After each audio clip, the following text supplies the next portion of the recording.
Friends, I am here to show the PPT based on the given topic, the people of Indian towns and villages. So let us start the class 9 chapter of economics, chapter 1, the village of Palampur. Let us see the overview concepts of the chapter covered. The story of village Palampur.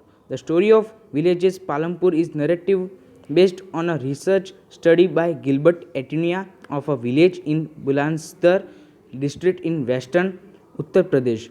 The purpose of the story is to introduce some basic concepts relating to production. Overview of Palampur village. Farming is the main production activity in a hypothetical village named Palampur. Production activity like dairy farming, manufacturing, etc. These production activities needs various types of resources like natural resources, man-made items, human efforts, money, etc. Palampur is having an all-weather road connecting it to a bigger village Raijan and the nearest small towns called Shahpur. All kinds of vehicles move on this road. Organization of production. Land, other natural resources like water, minerals, forest, etc. Labor, some activities may be done by manual workers while others may require highly skilled or educated persons. Fixed capital asset or capital investment that are needed to start production of goods or services. Working capital, raw materials and money in hand are used at the time of production activities. Human capital, this is the knowledge and enterprise.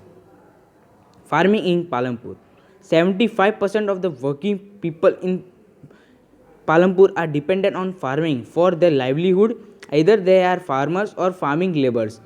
Their well-being is related to production can be raised by increasing the land and area under cultivation, but no additional land has been brought under cultivation in Palampur after 1960 except vast land. Irrigation pattern. The irrigation pattern of Palampur may be compared with other parts of India. All the villages in India do not have a high level of irrigation as in Palampur. Apart from the riverine plains, coastal regions are well irrigated. In contrast, plateau regions such as the Deccan Plateau have low levels of irrigation.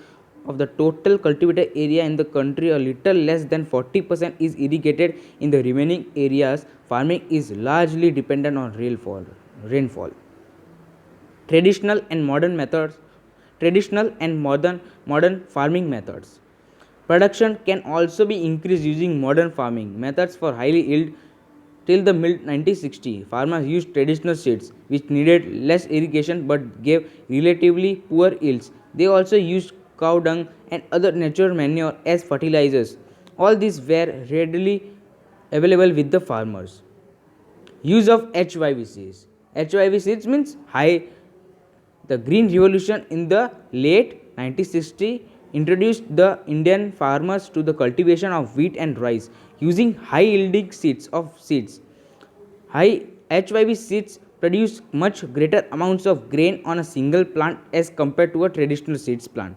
Higher yields were only possible with the combination of HYV seeds, irrigation, plenty of water, chemical fertilizers, pesticides, etc. These are the needs of HYV seeds that to be done in the HYV seeds of production.